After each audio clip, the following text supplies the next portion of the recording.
It's another Q&A edition of Optimal Health Daily, episode 1463, and I'm Dr. Neal Malik. Hey there, happy Friday, and welcome to another special edition of Optimal Health Daily, where I answer your health questions related to fitness, diet and nutrition, and lots more. You send in the questions, and I answer them for you. Now, if you want to know more about me and my background and my credentials, definitely check out one of the Q&A episodes from earlier this month. That's where I go into more details about that. But for now, let's hear today's 2 questions as we optimize your life. So like I said, I actually received 2 very similar questions via email, and both were sent within a few days of each other. So I thought I would address them both in this episode. The first question was sent to me by Jeff, who writes, "Hi Dr. Neal, I'm a 60-year-old male with a goal to get into excellent shape for walking, hiking, and backpacking. I have good aerobic fitness and strong legs from these activities and would like to improve my core strength, back, and top half of my body. Can you recommend a simple at-home workout for that?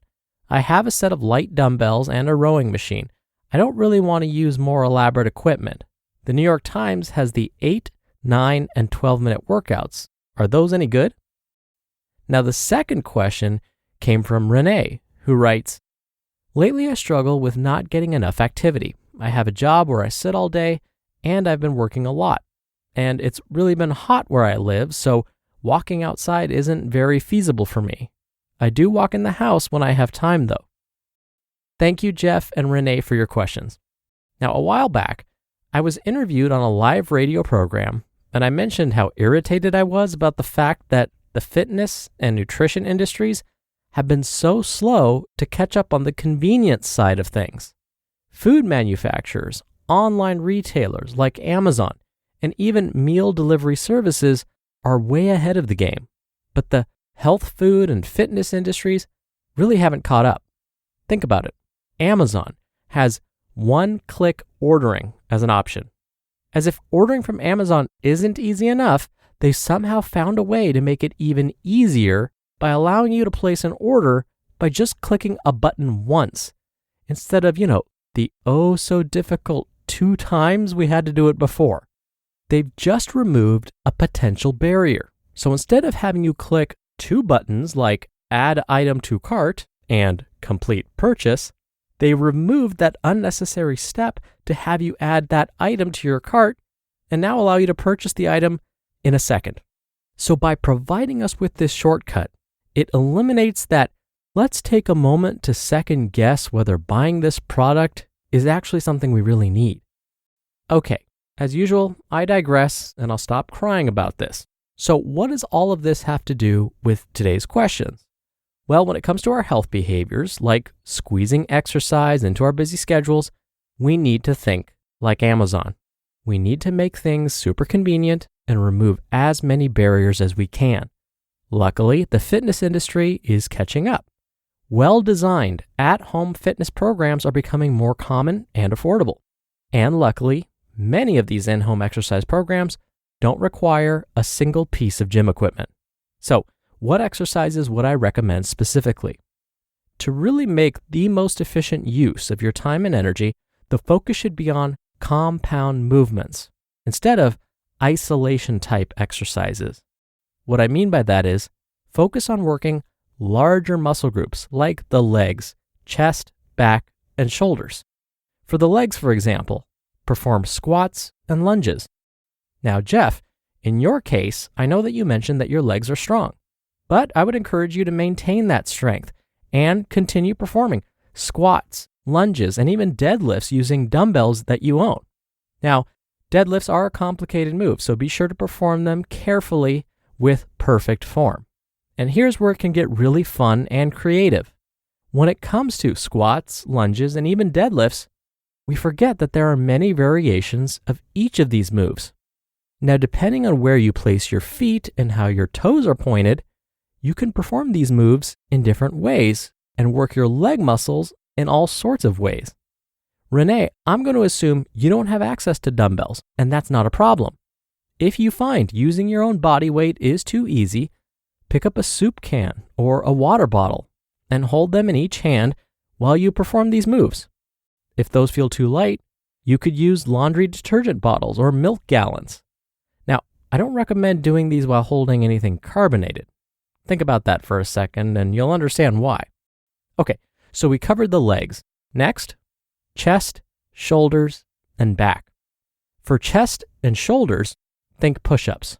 Now, before you roll your eyes because everyone keeps recommending you perform push-ups all the time, let me explain.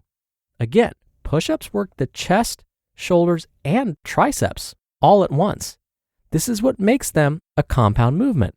Plus, like squats and lunges, they can be performed a number of different ways.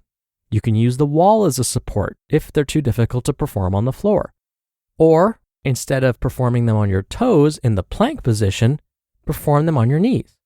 As you become more advanced, you can vary the angle of push-ups so that you can perform them with your legs up on a chair, which we call decline push-ups. Or switch it up so that your hands are propped on a chair, which would be incline push-ups. You can also vary the width of your hands, so you work the inner, middle, and outer portions of the chest.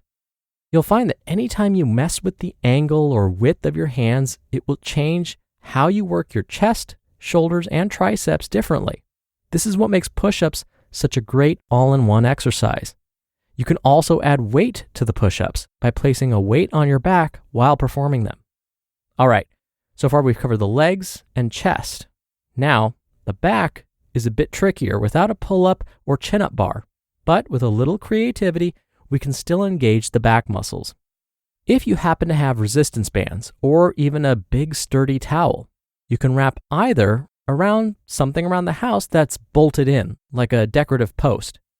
You use the resistance band or sturdy towel to pull the upper portion of your body closer to it. Now your feet should be close to the decorative post or whatever you decided to wrap the towel around, and they should stay planted.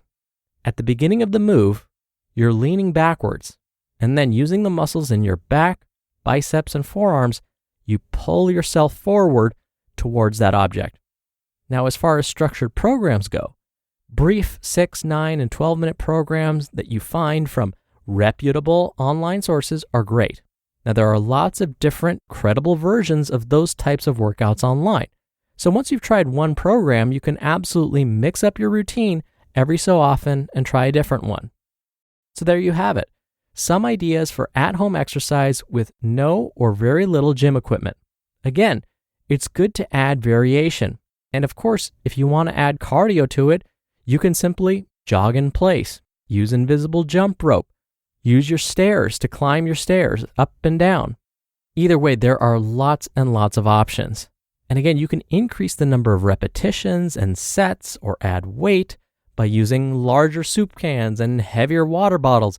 Oh, and if you buy the right kind of soup, you've got a perfect snack after your workout and some water to rehydrate you. Now, when you do what you love, like running, racing, or enjoying great outdoors, you want to do it for life. Inside Tracker can help. They're all about optimizing your life, as I like to say on this show. Inside Tracker was founded in 2009 by leading scientists in aging, genetics, and biometrics from MIT, Tufts, and Harvard. Using their patented algorithm, Inside Tracker analyzes your body's data to provide you with a clear picture of what's going on inside you and to offer you science-backed recommendations for positive diet and lifestyle changes. Then, Inside Tracker tracks your progress every day, every step of the way toward reaching your performance goals and living a longer, healthier life. Now, for a limited time, you can get 25% off the entire Inside Tracker store. Go to insidetracker.com/OHD to get your discount code and to start using Inside Tracker today. That's insidetracker.com/OHD for 25% off the entire Inside Tracker store. And I have that linked in this episode's description. Thank you again so much for the questions, Jeff and Renee. Listening to, reading, and responding to your questions is my favorite part of the show. So thank you again so much for sending those in. Remember, you can send me a question via email by sending it to health@oldpodcast.com. Or if you want your voice played on the show, come by oldpodcast.com/ask. Right on that page, you can record straight from your computer's microphone. It's really easy, and you can even play back your message and do retakes before sending it in. Or you can do it the old-fashioned way and call in your question. The number is 61 I love OHD. All right, that's another Q&A edition of Optimal Health Daily. Thank you so much for listening every day. Thank you for listening all the way through. I hope you have a wonderful start to your weekend, and I'll see you back here tomorrow where optimal life awaits.